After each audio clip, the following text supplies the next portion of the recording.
Bienvenidos y bienvenidas a DMP Geopolítica. Comenzamos la primera transmisión de Eduardo Bior en DMP Geopolítica y precisamente al otro lado de la pantalla aparece nuestro protagonista, el señor Eduardo Bior. Hola Eduardo, ¿qué tal todo por ahí? Con mucho calor acá en Buenos Aires. Creo que en Berlín está un poco diferente, ¿no? Un poquito más frío por acá, efectivamente. Eduardo, además de licenciado o profesor de historia de la UBA, magíster en política, en ciencia política de la Universidad de Heidelberg, doctor en ciencias sociales de la Universidad de Gießen, 24 años de trabajo académico, desde entonces muchos años de trabajo como analista político. Además de todos estos pergaminos, para mí uno de los analistas de política internacional, de geopolítica más lúcidos del mundo en habla hispana. Nada más y nada menos, esos son los pergaminos de el querido Eduardo, que nos acompaña al otro lado. Eduardo, ¿cómo vas a comenzar tu programa en cuanto a perspectivas, temas? ¿Cuál tu idea para este ciclo? ¿Qué tal, Ezequiel? Muchísimas gracias por la invitación a participar en este ciclo y junto a realmente a compañeros y colegas de un nivel impresionante. Creo que a todos nos une la misma preocupación. Voy a empezar con una banalidad. El mundo está cambiando. Y está cambiando muy fuerte y muy rápido. Y está cambiando demasiado rápido para las cosas que nosotros tenemos en la cabeza, el mundo que aprendimos. Y no digo solamente yo, que ya tengo mis 73 años. Creo que para vos también, que sos un niño, este, los tiempos se han apresurado mucho. ¿Qué es lo que está pasando? Se habla mucho de la ruptura de un mundo unipolar con centro en los Estados Unidos, en el Imperio Único, edificado a partir del final de la Guerra Fría y de la construcción de un mundo multipolar. ¿Qué diablos es eso? Nadie tiene idea. Nadie lo sabe. Y sobre eso hay no solamente discusiones, sino que se dictan anatemas, prácticamente como en la época de las guerras religiosas, y se inician guerras en nombre de las verdades absolutas que el otro está violando. Eso ha delineado una amplísima geografía del conflicto entre los mundos, la guerra de los mundos podríamos llamarla, que va desde el norte y este de Europa, pasando por todo el área de Asia Occidental, el centro, el oeste y el centro de África, bordeando toda la masa asiática hasta el extremo oriente e inclusive el Pacífico. ¿Quién quedó por ahora fuera de eso? Todo el continente americano, que está acordonado, amurallado, otro que el muro que quieren construir en la frontera de Estados Unidos con México. Es decir, el continente americano está amurallado hacia afuera, que parece, digamos, que es un coto de vírgenes, porque parece que aquí no puede entrar ninguna influencia extraña. Bueno, ese es el mundo que tenemos. Entonces, a mí lo que me preocupa es detectar con un sismógrafo todo lo que, cualquier pequeño o gran cambio que se va produciendo en ese muro. En el muro que separa la Alianza Occidental de Eurasia y del sur global, y en el muro que rodea al continente americano. Esas son mis preocupaciones en general. Entonces ando auscultando como un médico a ver qué pasa aquí, qué pasa allá, qué ruidos, sordos ruidos, qué está pasando por abajo de la tierra. Hoy me voy a preocupar de un concepto que para mí es muy importante, que es la política de la cancelación. ¿Qué es la política de la cancelación? A partir del predominio de una élite política, ideológica y tecnológica neoconservadora en en la conducción de la política exterior y la estrategia de Estados Unidos y las principales potencias occidentales,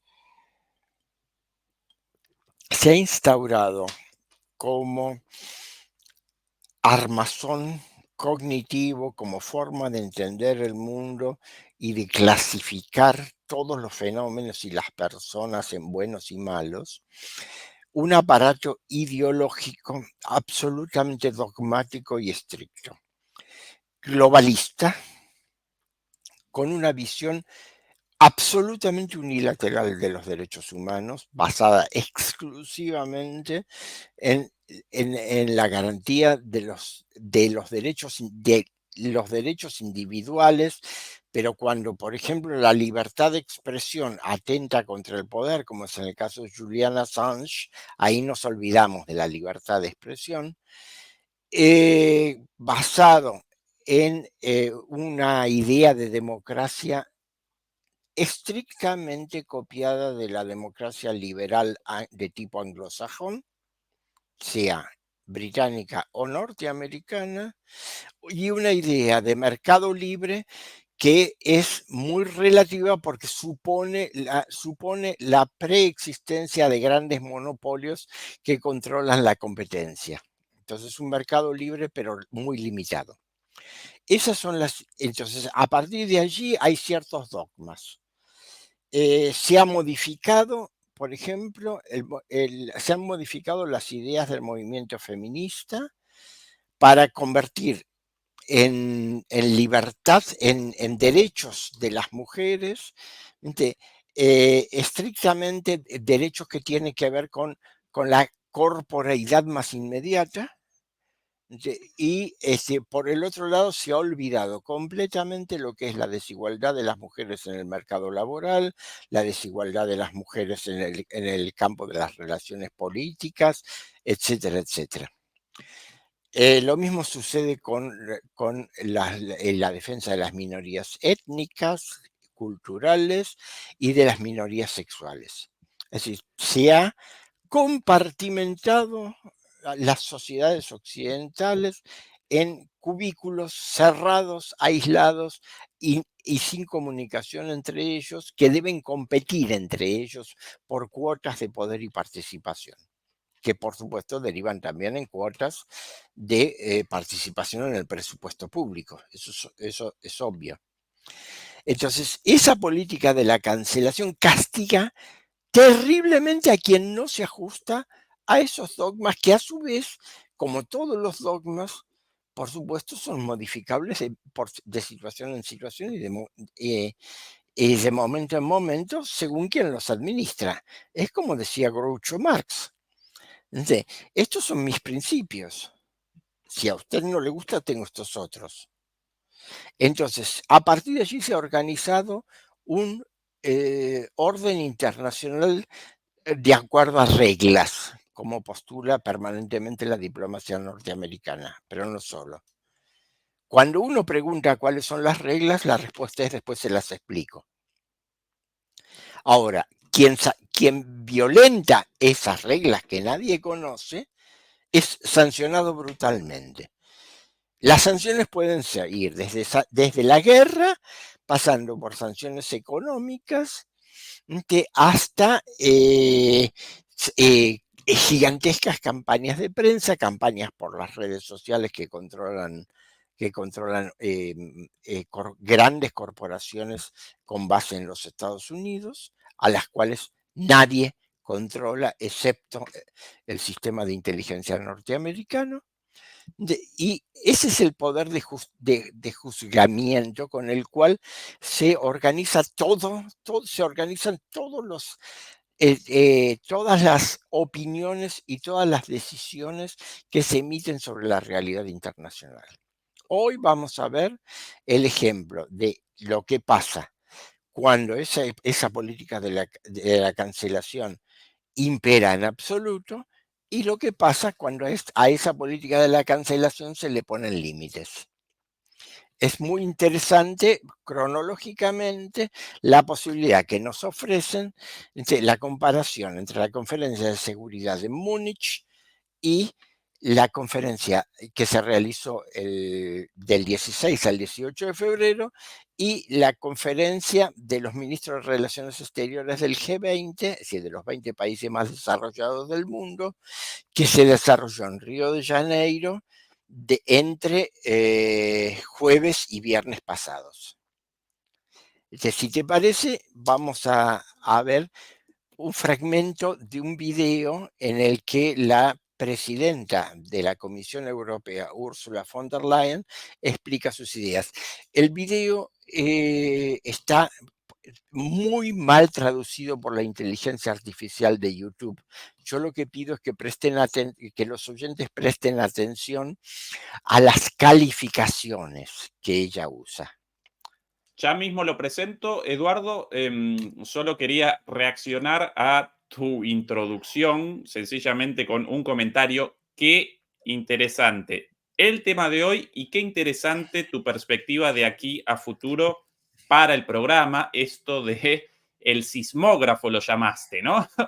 El sismógrafo respecto a la relación de la potencia en decadencia y el resto del continente americano y el resto del mundo. Además, súper adecuado para el canal porque aparece de alguna manera complementario con otras perspectivas de los analistas. Y una vez más recuerdo, y abandono aquí mi pequeña intervención propagandística, recuerdo que generamos este canal con la idea de alguna manera generar un espacio para las voces críticas respecto a la geopolítica y a la geoeconomía, y participa, así como participa Eduardo, participa también Fernando Moragón, Adrián Celaya, Javier Martínez y varios más a partir de la semana pasada. Así que, ya que el primer programa lo presento públicamente, nos congratulás con tu presencia, Eduardo, aquí, y bienvenido y qué bueno que participes, realmente una alegría enorme. Dicho esto, ahora sí no retraso más la presentación del video. Sí.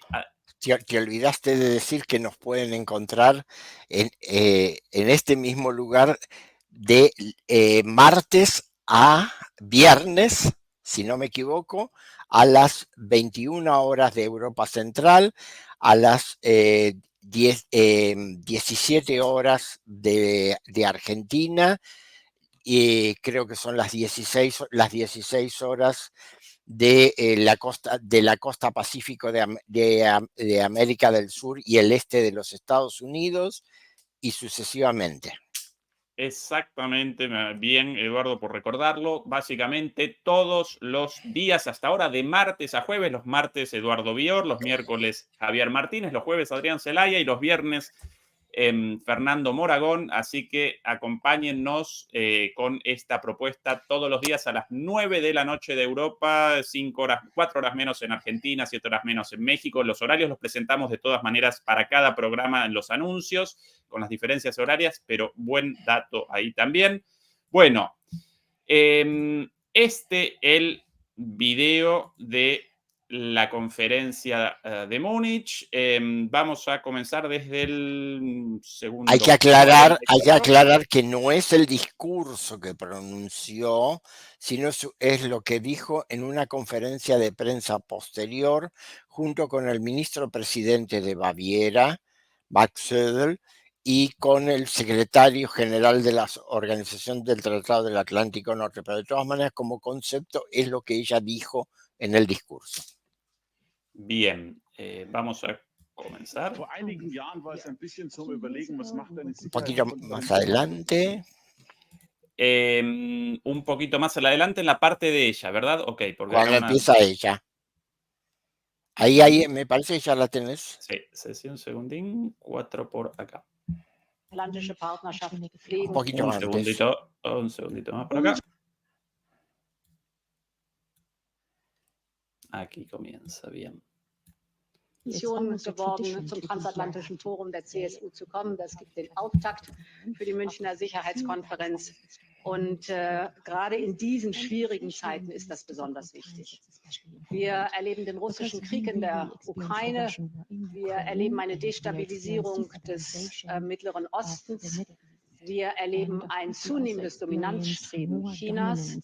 Umso wichtiger ist es, dass die Demokratien zusammenhalten und dass wir unsere transatlantische Partnerschaft pflegen und stärken. Mir sind heute bei diesem transatlantischen Forum 2 Punkte wichtig. Erstens, die Bedeutung des Ukraine-Krieges geht weit über die Ukraine hinaus.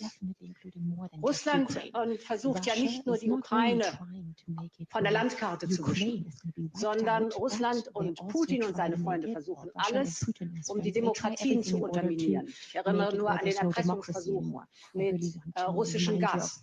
Oder ich erinnere daran, dass Russland alles versucht, Migranten zu instrumentalisieren und unsere europäischen Außengrenzen zu destabilisieren, zum Beispiel in Polen oder in Finnland. Ich erinnere aber auch an die permanenten Cyberangriffe und die Desinformation, die wir erleben. Das alles betrifft uns hier in Europa unmittelbar, aber es betrifft auch unsere amerikanischen Freunde. Denn die Autokraten dieser Welt beobachten ganz genau, wie wir widerstehen und wie wir zusammenstehen, wie wir auf die Aggressionen reagieren. Deshalb haben wir ein gemeinsames transatlantisches Interesse, die Ukraine zu unterstützen. Und das führt mich zu meinem zweiten Punkt. Wir haben viel in die Ukraine, die Unterstützung der Ukraine investiert. Ich bin sehr froh, dass wir jetzt ein weiteres 50 Milliarden Euro Paket auf den Weg gebracht haben zur Unterstützung der Ukraine. Aber gleichzeitig müssen wir auch angesichts der Weltlage in Europa mehr in Verteidigung investieren. Das heißt, wir müssen vor allen Dingen unsere europäische Verteidigungsindustrie stärken. Wir müssen mehr investieren, wir müssen besser investieren und wir müssen europäisch investieren. Deswegen werden wir als Kommission im kommenden Monat eine Strategie zur europäischen Verteidigung vorlegen. Uns ist dabei wichtig, dass mehr investieren ist auf den Weg gebracht worden, aber es muss auch konstant und dauerhaft nachhaltig mehr investiert werden. Besser investieren bedeutet, dass wir mehr gemeinsame Projekte auf den Weg bringen und europäisch investieren bedeutet, dass wir sehr klar auch sagen, wenn die Steuerzahlerinnen und Steuerzahler in Europa Milliarden für die Verteidigungsindustrie und die Verteidigung Europas investieren, was gut und richtig ist, dann erwarten sie aber auch, dass das ein Return on Investment gibt, das heißt gute Jobs daraus auch hier in Europa entstehen. Die Tatsache, dass ich hier nicht nur mit dem bayerischen Ministerpräsidenten, sondern auch mit dem NATO-Generalsekretär heute Morgen bin, Efectivamente. Bien, o sea, acá tenemos los elementos fundamentales. O sea, a mí lo que me interesa que quede claro es la lógica de la argumentación de esta señora, más allá de que, y esto hay que tenerlo muy en cuenta, la doctora von der Leyen, médica, no sé cuándo ejerció, pero es médica por estudio, se encuentra en campaña electoral. Eso ya tiene mucho de su retórica, de cómo transmite ella los temas, a quién se refiere, etcétera, etcétera. Es decir, recordemos para los espectadores no europeos, en junio se realizan las elecciones del Parlamento Europeo. Los partidos establecidos, tanto del área demócrata cristiana y conservadora, como liberal, como ecologistas, como socialdemócratas, es decir, lo que es hasta ahora el establishment de la Unión Europea, tienen el fuertísimo temor de que los partidos nacionalistas y aislacionistas, que yo me niego a llamar en bloque de extrema derecha, tengan una minoría muy importante en el Parlamento Europeo que bloquee cualquier formación de mayoría que dé gobernabilidad a la Unión Europea. Es decir, la Unión Europea se encuentra ante una situación en la que probablemente caiga en un empate, digamos, en un empate hegemónico de estilo, de antiguo estilo italiano. Entonces, De ahí viene la desesperación de von der Leyen, que se presenta como candidata de los partidos del llamado Partido Popular Europeo, es decir, los partidos demócratas cristianos digamos, y de derecha liberal conservadora, por darles alguna caracterización, por ganar esa presidencia. No hay voto directo a la presidencia de la Comisión Europea. La Comisión Europea la eligen los jefes la elige en realidad el Consejo Europeo. Es decir, los jefes de Estado y de Gobierno de la Unión Europea. Es decir, no tiene poder, no tiene legitimación democrática directa. Lo que pasa es que necesita mayorías en el Parlamento Europeo, por ejemplo, para hacer aprobar sus presupuestos. Es decir, hasta ahí llega la democracia europea. Cuidado con eso. Hablan en nombre de la democracia, pero es una Comisión Europea que gobierna Europa hasta en los más mínimos detalles y no está democráticamente elegida. Ese es el primer elemento. El segundo elemento, que está relacionado inmediatamente con eso, es que la candidatura de Ursula von der Leyen produjo una ruptura dentro de la Comisión Europea, porque los socialdemócratas, con el encargado de las relaciones exteriores, Josep Borrell, apostaban a un candidato socialdemócrata, en este caso Pedro Sánchez, el presidente del gobierno español. Y por lo tanto hay una ruptura del bloque. Eso tiñe aún más fuertemente de la actitud y la retórica de Ursula von der Leyen. Luego, ¿qué hay en la estructura? La estructura es muy simple, es muy esquemática. Es decir, no se discute en lo más mínimo que los que están de este lado son los buenos, los que están del otro lado son autocráticos, como dice ella en algún momento, que los del otro lado quieren guerra y no hay ninguna alternativa a esa política de guerra. Es decir, no se plantea en ningún momento, bueno, vamos a ver si podemos sentarnos a dialogar con ellos, si hay alguna posibilidad de traerlos a la mesa de negociación. Supongamos que fueran muy agresivos, ¿no? Es decir, uno se podría plantear como política, bueno, yo tengo que imponerles una llegada a la mesa de negociaciones para que se sienten a negociar la paz. No, eso no aparece. Es decir, lo único que aparece es la necesidad de fortalecer la industria armamentista europea, con el argumento además de que eso va a crear fuentes de trabajo.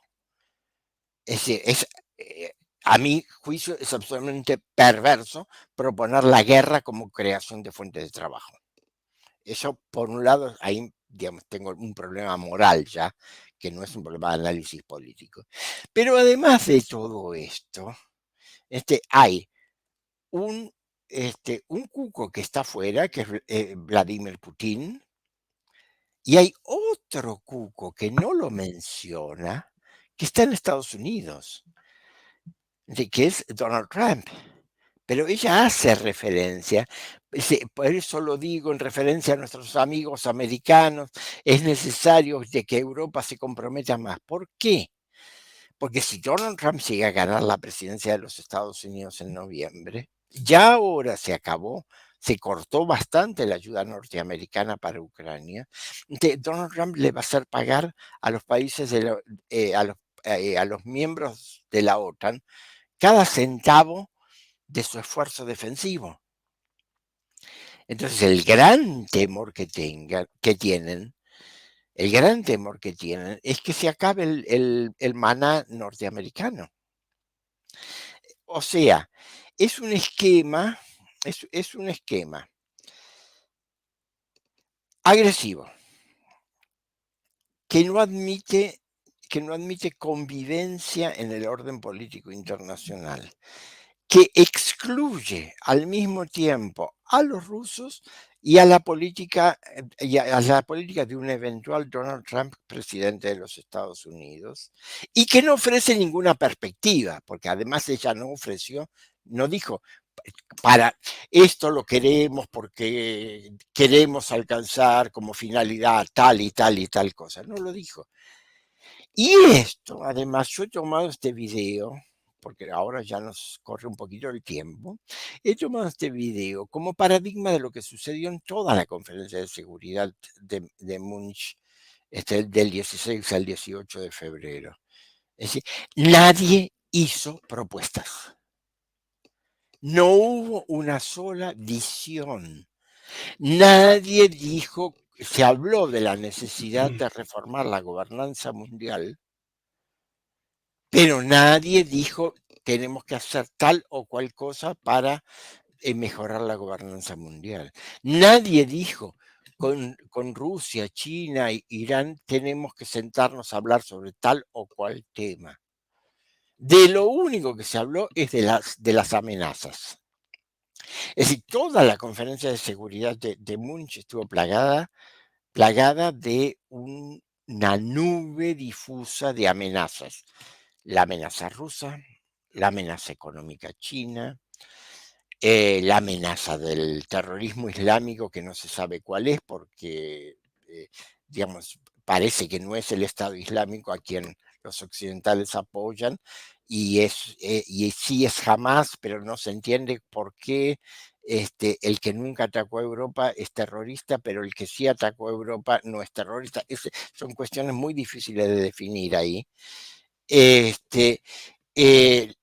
cambio climático, pero no se perdió ni media palabra hablando cómo reducir las emisiones en los países europeos y en Estados Unidos y Canadá. Es decir, etcétera, etcétera, etcétera. Es decir, la conferencia de seguridad de Múnich, antiguamente, en la época de la Guerra Fría, era una conferencia, sí, siempre lo fue, de la industria de defensa, donde es la conferencia ideal para hacer negocios en el pasillo.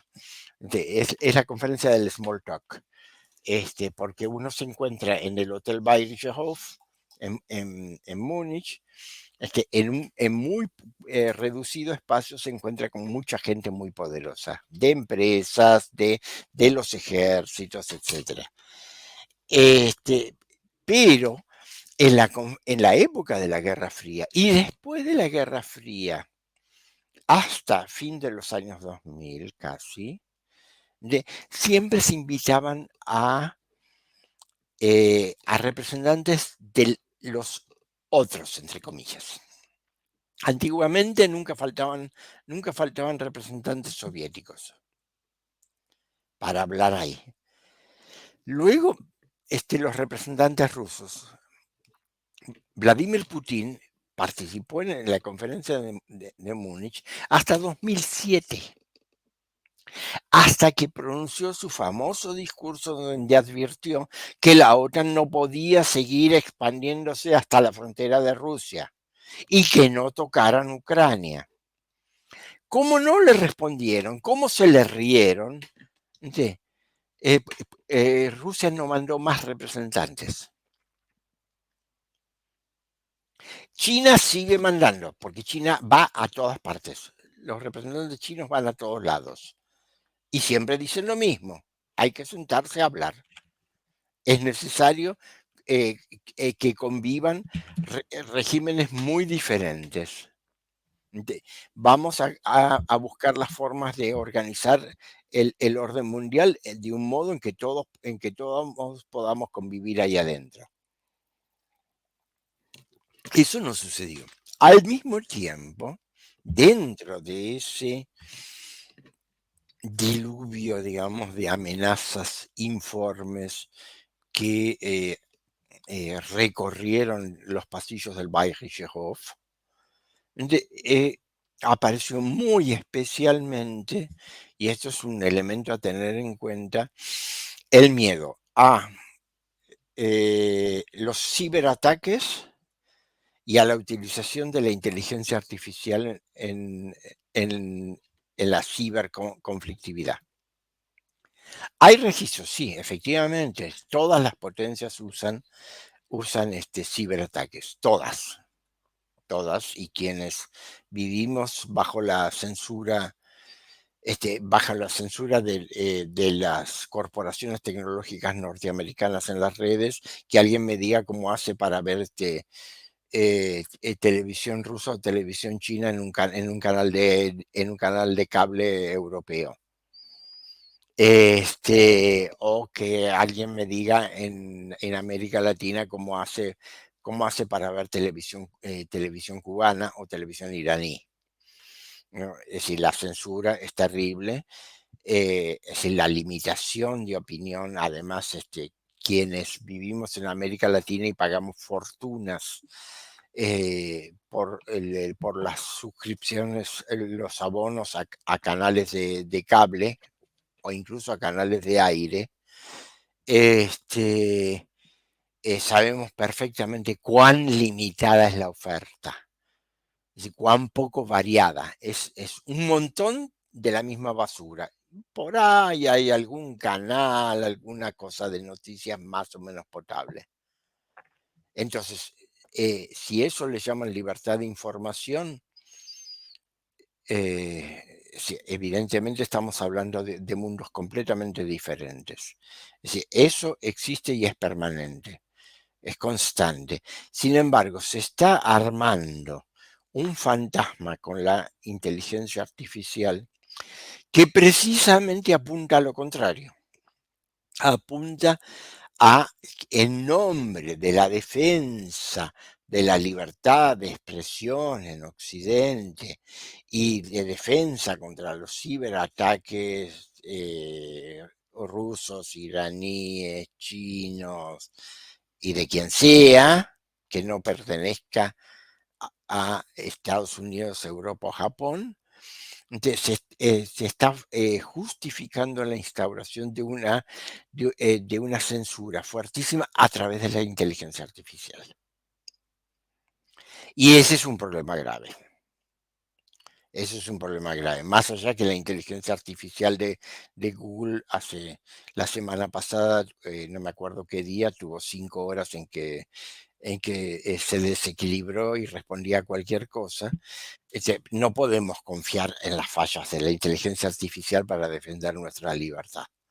Creo que si eso necesita un control muy serio, y eso necesita efectivamente que las grandes potencias se sienten y establezcan normas que se cumplan, normas de convivencia que se respeten y normas de arbitraje para garantizar que lo que se acuerden en una mesa se cumpla.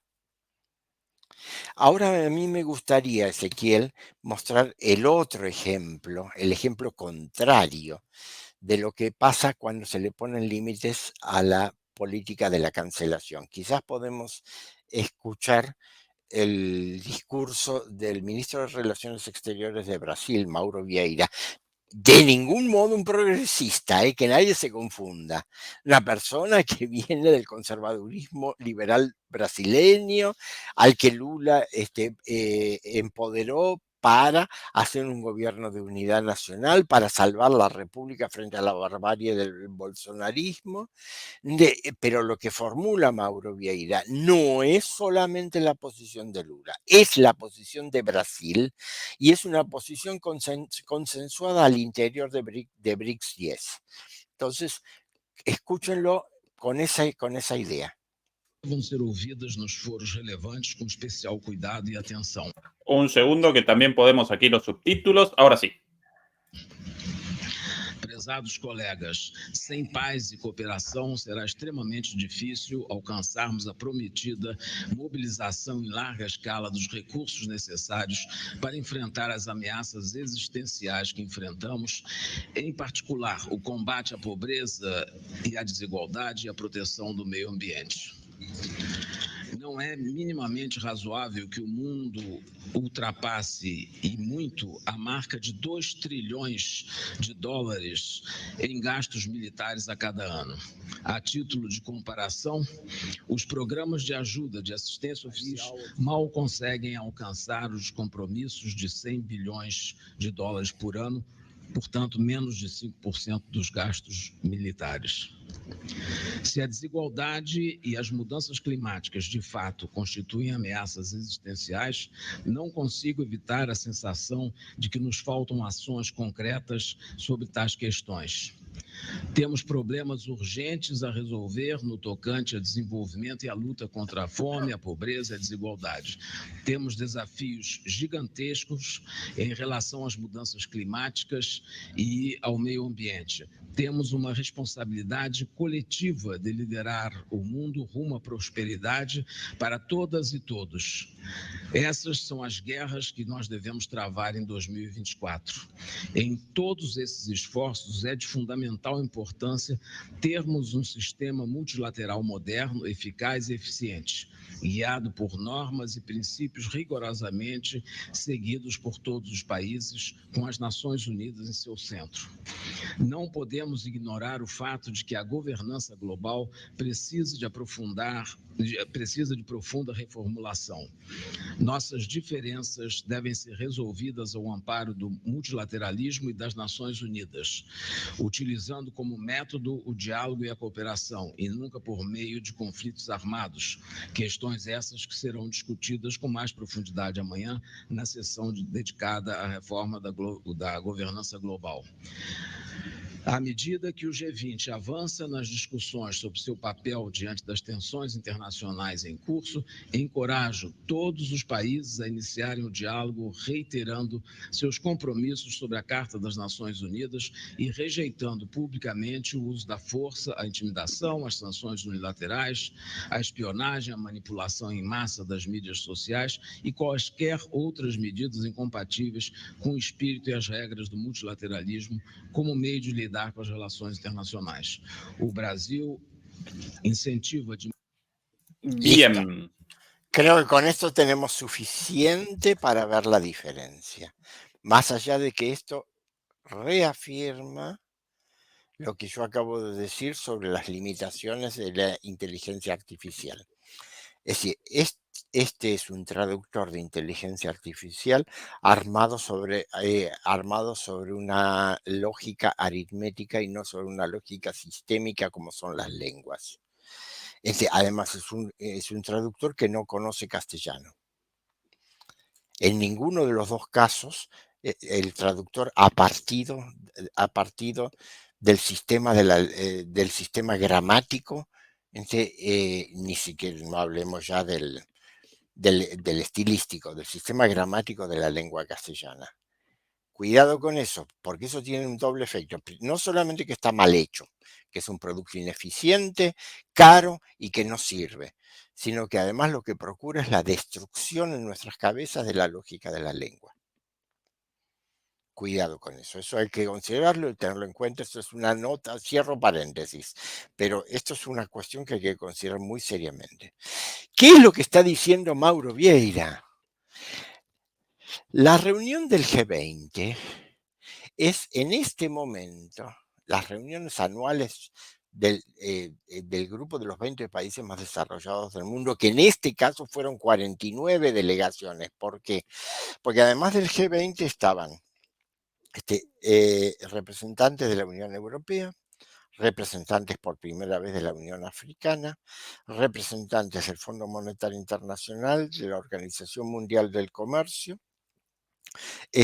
y creo que 12 o 13 países que Brasil como anfitrión tenía el derecho de invitar individualmente.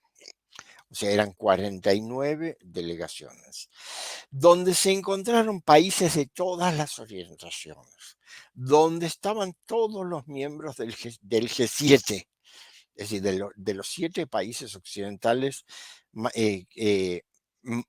no son allá los más ricos del mundo, pero eran los más ricos del mundo. O sea, es el único foro donde se encuentran los dos bloques y representantes del sur global.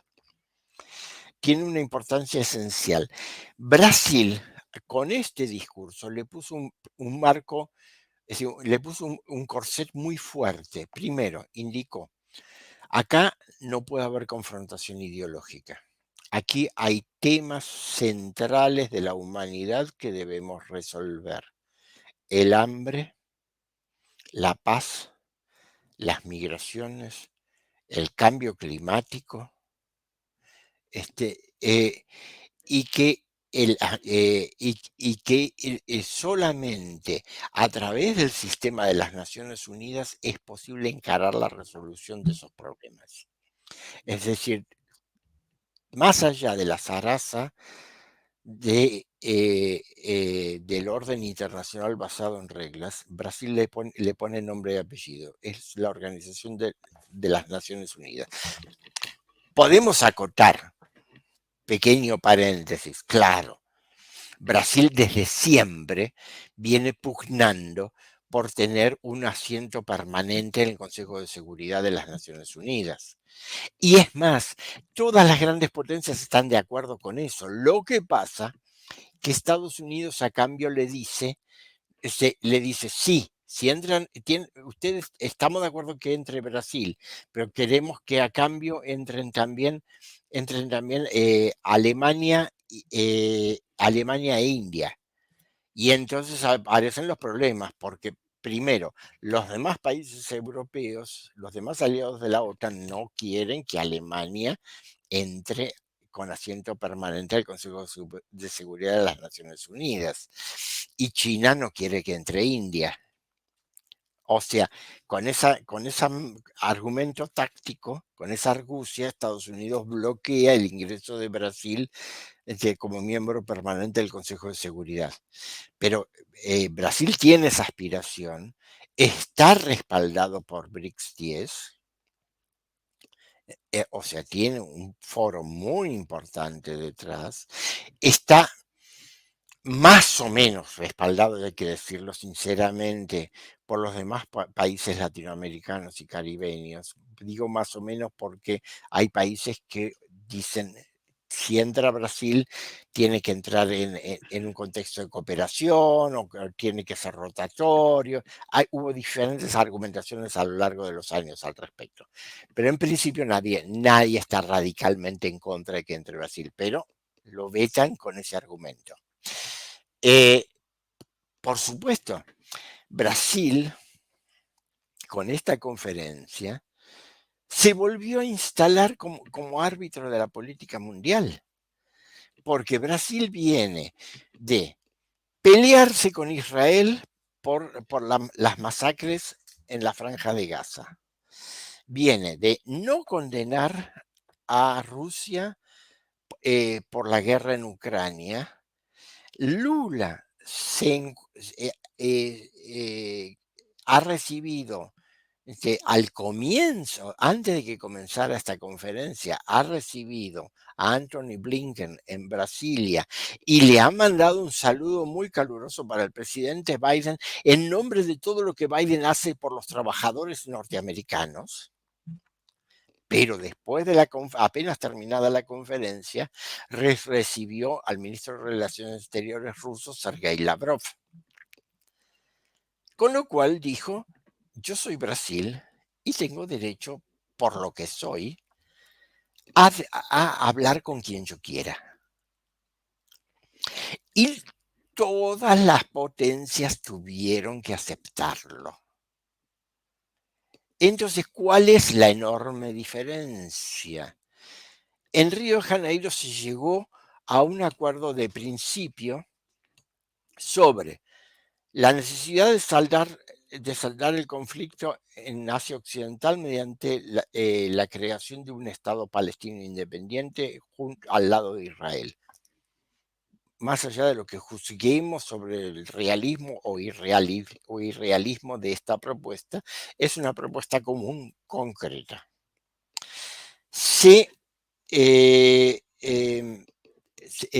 adoptó una decisión conjunta de que es necesario avanzar con la reforma de la gobernanza mundial, especialmente con la reforma de la Organización de Naciones Unidas y la reforma del Consejo de Seguridad. No hubo acuerdo, como era de prever, sobre Ucrania. Pero se consiguieron acuerdos que me van a decir, bueno, pero eso es aire. Es aire y no es aire. Es decir, la diplomacia tiene ese tipo de cosas. Si uno tiene un acuerdo de este lado y luego se encuentra con los mismos interlocutores del otro lado, esos interlocutores no pueden retroceder más allá del punto que acordaron aquí. Es decir, la diplomacia funciona sistemáticamente. Entonces, lo que se trata es de fijar posiciones, de avanzar posiciones, lograr compromisos de los cuales después las partes no se puedan retractar. Y eso es fundamental, es fundamental, no es que va a resolver todos los problemas de la humanidad, pero es fundamental para empezar a sentar a las grandes potencias a la mesa de negociaciones, que es la única alternativa que tenemos para evitar una guerra generalizada.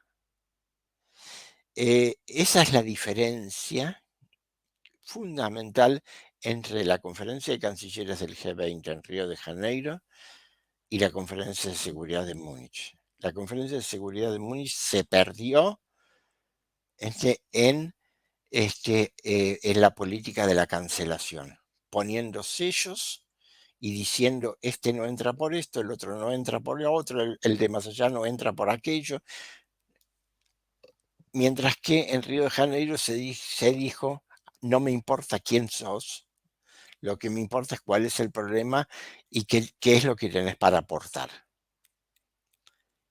Y eso es posible cuando una gran potencia del sur global, como es Brasil, tiene la palabra y tiene la posibilidad de arbitrar y de juntarle las cabezas a los toros que se quieren agarrar a cornadas.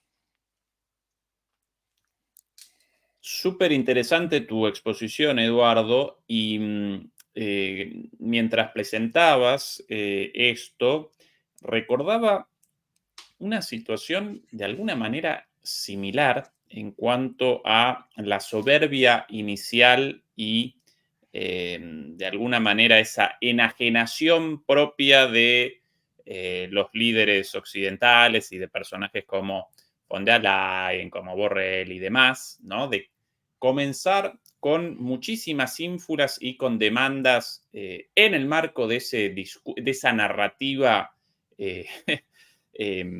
radical de nosotros los buenos, ellos los malos, nosotros la democracia, ellos la autocracia, y que después, por obra de países del sur global, en el marco del G20, por cierto, debieran rectificar su posición frente a este dique de contención, esta limitación impuesta por países del sur global y que debieran reacomodar su posición. Y recordaba, por ejemplo, en India, el año pasado, ¿recordás que comenzó la cumbre de los jefes de Estado, no la de los cancilleres? Comenzó con los tambores de guerra de Estados Unidos, de Europa, respecto a la introducción de la guerra en Ucrania como el tema principal y una condena a Ucrania. Y finalmente, por obra de la diplomacia de la India, el tema de Ucrania apareció mencionado en un párrafo, en un documento de 50 páginas, sin una condena, y a partir de la segunda página comenzó un temario de problemas reales del mundo, como la reestructuración del sistema financiero de las Naciones Unidas, el problema de la pobreza, el crecimiento de los países del sur, etcétera, etcétera, gracias a la India. Y un poco más atrás, otro caso parecido, equiparable, en un contexto distinto, porque recién comenzaba la guerra, entonces el tema aparecía muy caliente, incluso más que en 2023 y que en 2024, y en ese contexto querían en Bali, en Indonesia, directamente la exclusión de Rusia, ¿lo recordás? Y Sí. por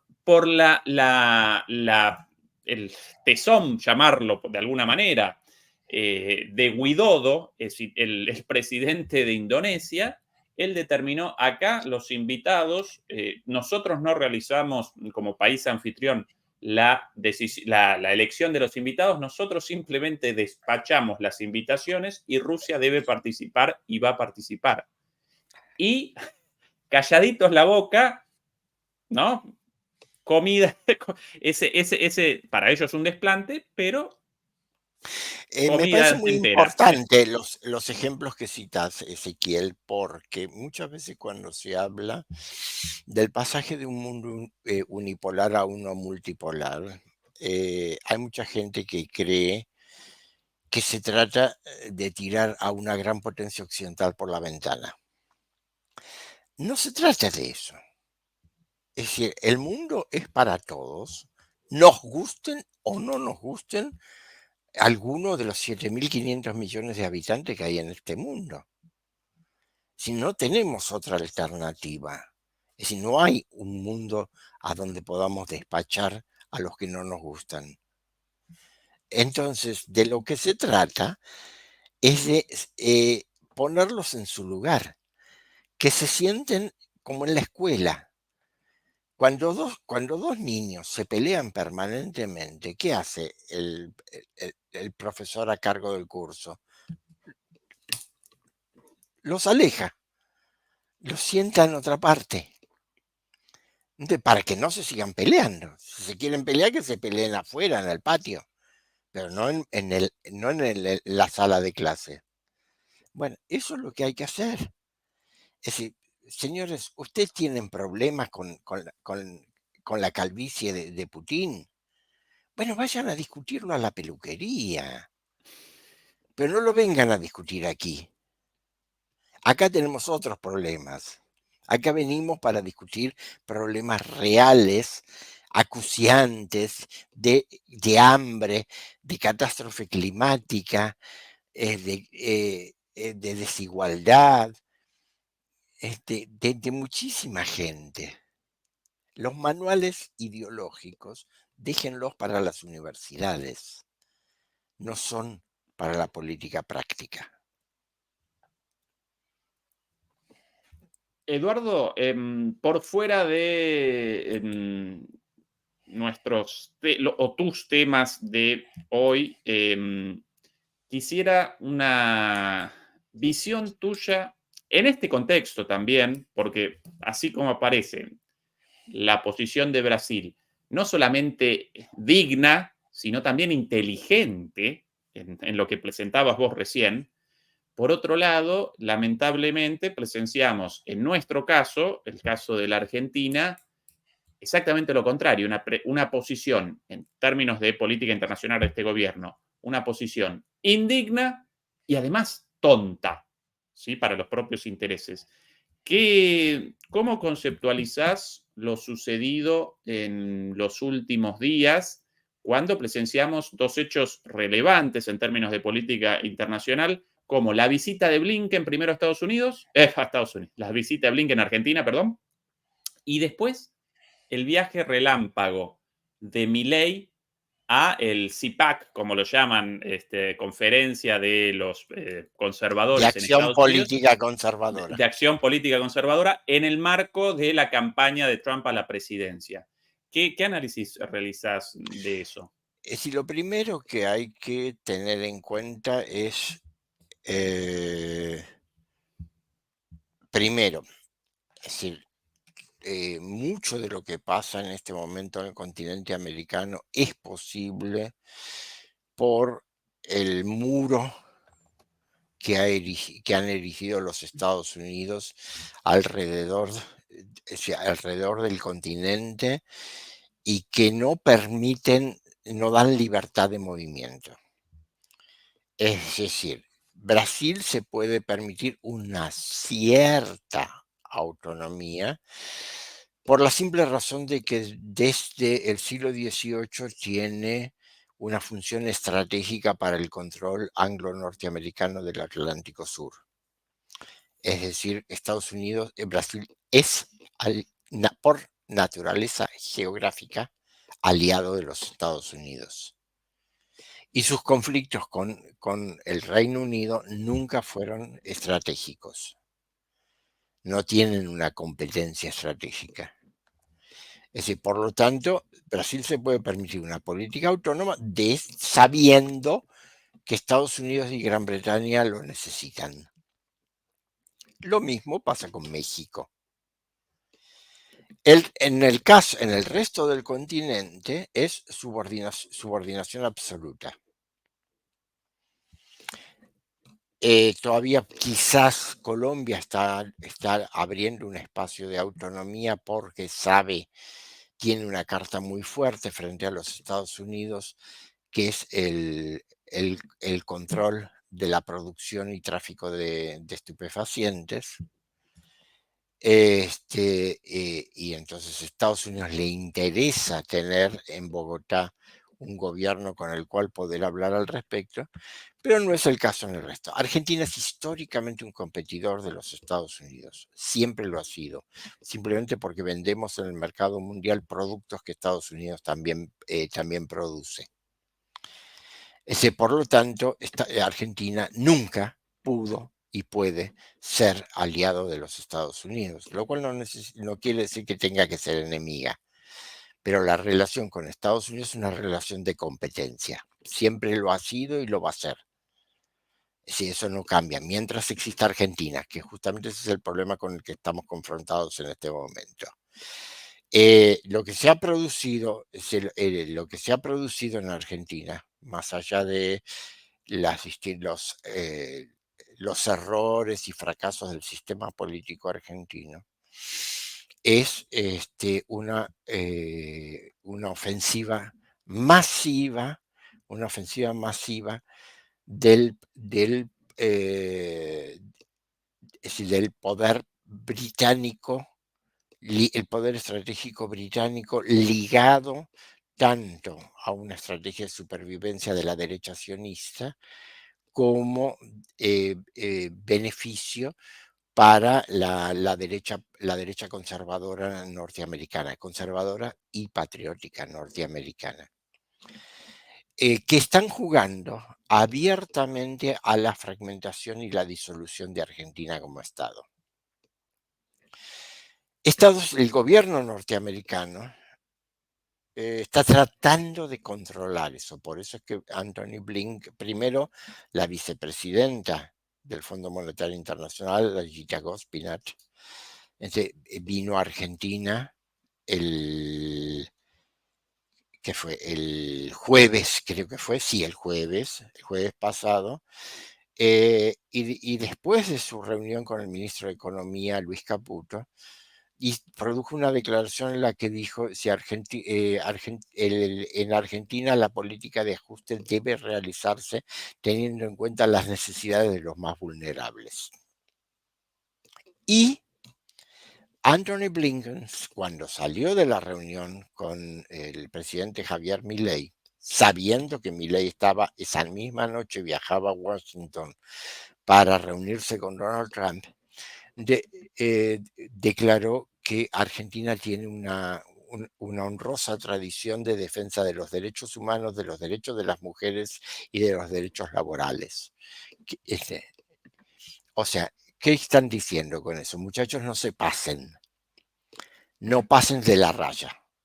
Porque al intervenir Javier Milei en la conferencia de acción política conservadora, más allá de la payasada de su saludo con Donald Trump, donde él le dio un abrazo, le quiso dar un abrazo tan efusivo que Donald Trump retrocedió 2 pasos. Lo que está haciendo es: yo intervengo en la política exterior, en la política interna de los Estados Unidos. Justo un gobierno que es tan extremadamente dependiente de las decisiones políticas de los Estados Unidos, que depende en cada minuto de las decisiones del Tesoro norteamericano para tener un dólar. En ese sentido, yo no hablaría de torpeza. Torpeza si uno pensara que el gobierno argentino tiene un interés soberano. Es decir, tiene un interés soberano de mejorar la posición internacional de la República Argentina y por lo tanto cometió un error. No, es que no lo tienen. Su interés es caotizar y anarquizar a Argentina. Su interés es destruir a Argentina como un Estado funcionante. En ese sentido están trabajando muy bien. Y así se lo debe entender. ¿Qué es lo que va, cómo van a actuar las fuerzas internacionales? En este momento las únicas fuerzas internacionales que pueden tener efecto directo sobre la política argentina son el gobierno norteamericano, la ultraderecha internacional conservadora y el sionismo de derecha, y la embajada británica, que tiene muchísimo poder. Pero no hay otras potencias que puedan tener incidencia directa sobre la política argentina. China lo ha entendido rápidamente y por eso está muy callada respecto a Argentina, lo cual no quiere decir que vaya a abandonar sus posiciones, que son muy fuertes dentro de Argentina. Si las represas, o sea, hay una cantidad enorme son creo que 34 contratos firmados que no se están cumpliendo. Están paradas las represas en la provincia de Santa Cruz, casi a punto de terminarse una, por la mitad la otra. Y los demás proyectos están absolutamente paralizados.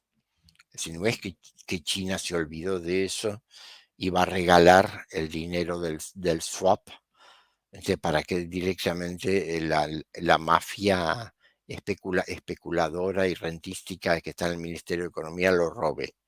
No lo van a hacer, pero esperan su momento. Y ese momento puede llegar pronto porque en algún momento la crisis de gobierno que se está viviendo se va a convertir en una crisis de poder. Y ahí se va a definir qué es lo que pasa con el país. Es decir, Argentina está en el centro de la preocupación de las grandes potencias, no solamente por sus posibilidades, sino por su posición geográfica. Estamos de cara al Atlántico Sur, de cara a la Antártida, además de los recursos, de las posibilidades y de una población todavía muy calificada en comparación. Pero la mayoría de los jugadores internacionales está expectante. Y Eduardo, un poco más arriba en el continente americano, el rol de los hermanos mexicanos o de México y las posibilidades de México en este contexto. ¿En qué medida puede México también generar una política exterior relativamente independiente como Brasil frente a su situación geográfica, económica, ¿sí?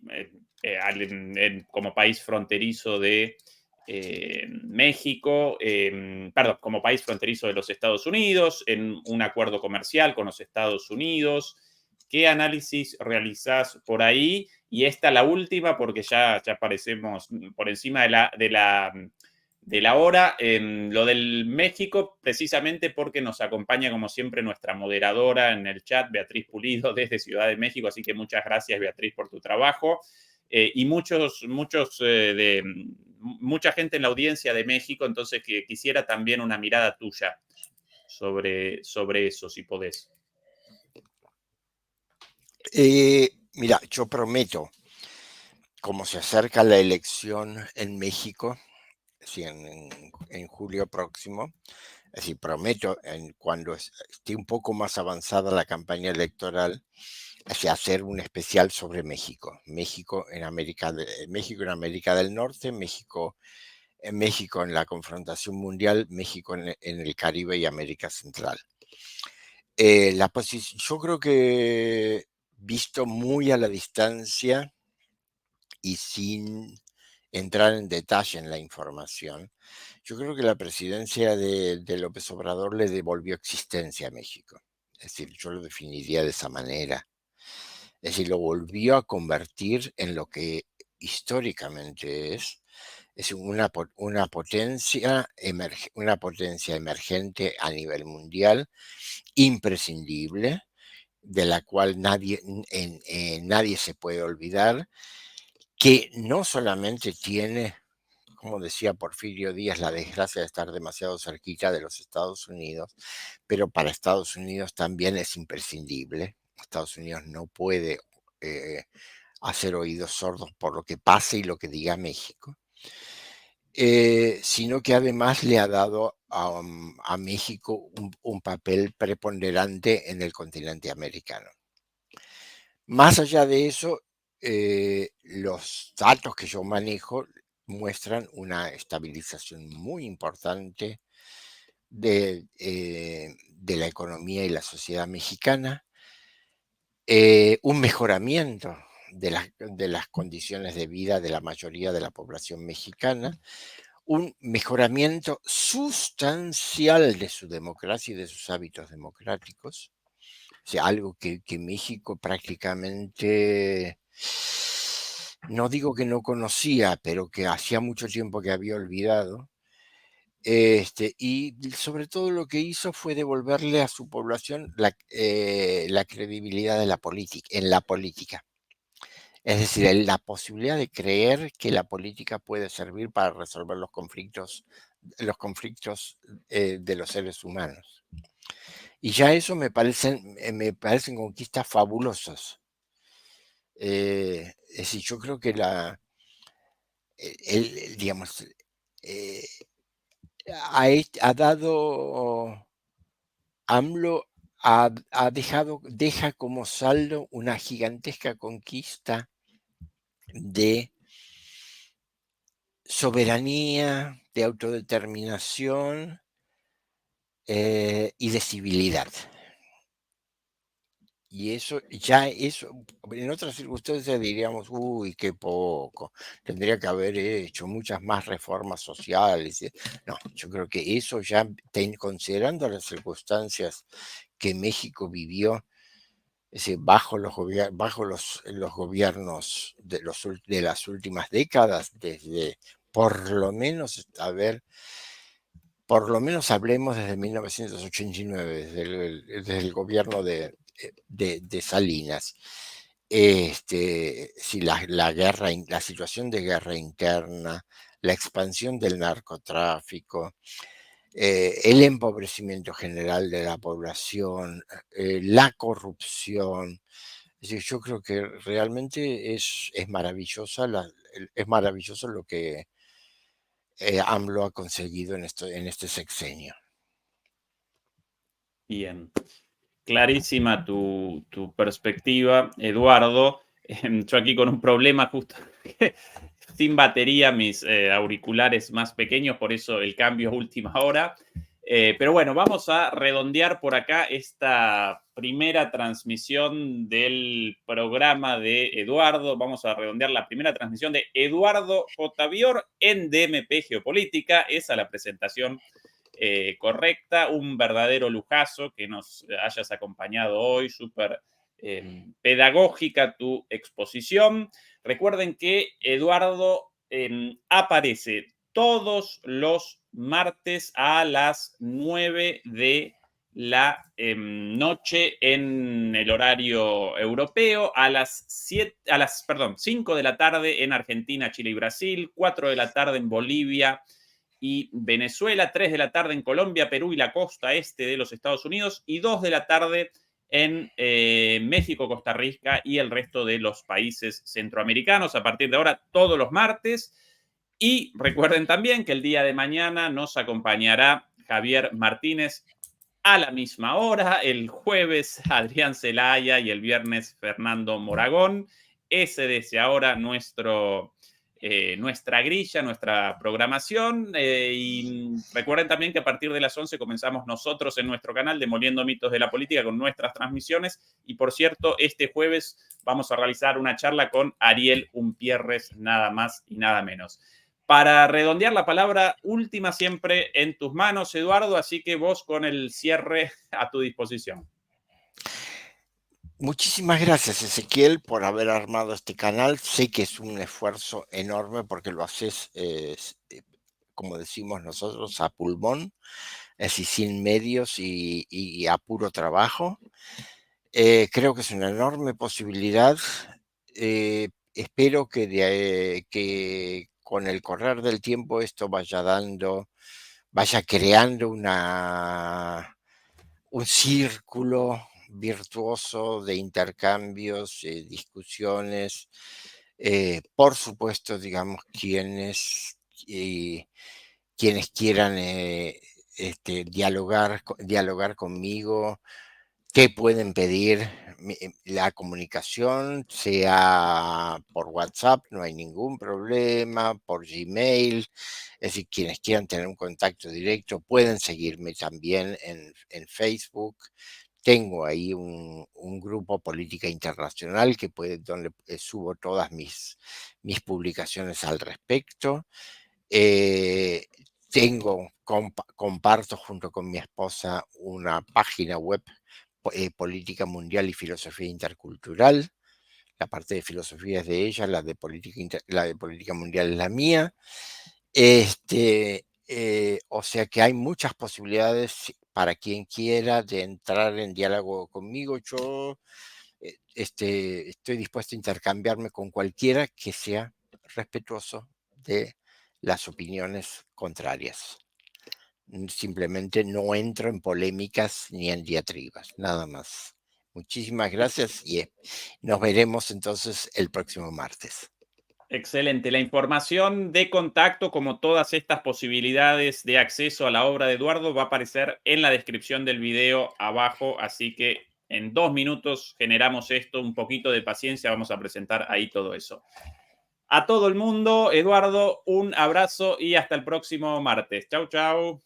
Muchísimas gracias. Adiós.